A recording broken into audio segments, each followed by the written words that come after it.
The honey mango tree എന്ന ചാപ്റ്ററിൻ്റെ ആക്ടിവിറ്റീസാണ് ഈ ഒരു വീഡിയോയിൽ കാണാൻ പോകുന്നത്. ആക്ടിവിറ്റി 2 ആണ് ഇന്ന് നോക്കാൻ പോകുന്നത്. അപ്പോൾ ആക്ടിവിറ്റി 2 എടുത്താൽ ഇങ്ങനെ കുറച്ച് പിക്ചർ കാണാം. ഒരു 4 പിക്ചർ ഇവിടെ കൊടുത്തിട്ടുണ്ട്. അപ്പോൾ ഈ ഒരു പിക്ചറിന് മാച്ച് ആയിട്ടുള്ള വേർഡ്സ് സെൻറ്റൻസ് നമ്മുടെ ടെക്സ്റ്റ് ബുക്കിൽ തന്നെ ഉണ്ട്, നമ്മുടെ ചാപ്റ്ററിൽ തന്നെ ഉണ്ട്. അപ്പം അത് എടുത്തിട്ട് ഇങ്ങോട്ട് എഴുതാനാണ് പറഞ്ഞിട്ടുള്ളത്. അപ്പോൾ നമുക്ക് ഓരോന്നായിട്ട് നോക്കാം. ഫസ്റ്റ് പിക്കിലൊരു കുട്ടി, അതായത് റഷീദിൻ്റെ മകൻ, ഈ ഒരു ഓതറിന് മാംഗോ കുറച്ച് ന്യൂസ് പേപ്പറിൽ റാപ്പ് ചെയ്തിട്ട് കൊടുക്കുകയാണ്.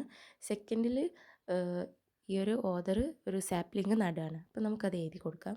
അപ്പോൾ ഫസ്റ്റത്തെ പിക്ചറിൽ Rashid son called me from behind. He held in his hand some mangoes wrapped in a newspaper. അപ്പോൾ റഷീദിൻ്റെ മകന് ബാക്കിൽ നിന്ന് വിളിച്ചിട്ട് എന്താക്കാണ്, കുറച്ച് മാംഗോസ് എന്താക്കാണ് ന്യൂസ് പേപ്പറിൽ പൊതിഞ്ഞിട്ട് ഈ ഒരു ഓതറിന് കൊണ്ട് കൊടുക്കുകയാണ്. അപ്പോൾ അതാണ് ആ ഒരു രംഗം. രണ്ടാമത്തെ scene, I carefully uprooted the sapling and brought it home. അതായത് ഇയാൾ ഈ ഒരു സാപ്ലിംഗ് നടുന്നതാണ് ഇവിടെ കാണാൻ കഴിയുന്നത്. നമുക്ക് അടുത്ത സീൻസ് നോക്കാം. ഇവിടെ ഒരാൾ ഇങ്ങനെ മരത്തിൻ്റെ ചുവട്ടിൽ കിടന്നുറങ്ങുന്നത് കാണാൻ കഴിയുന്നുണ്ട്. ആ ഒരു സ്റ്റോറിയിൽ വരുന്ന ആ ഒരു ആളാണ് അത് കിടന്നുറങ്ങുന്നത്.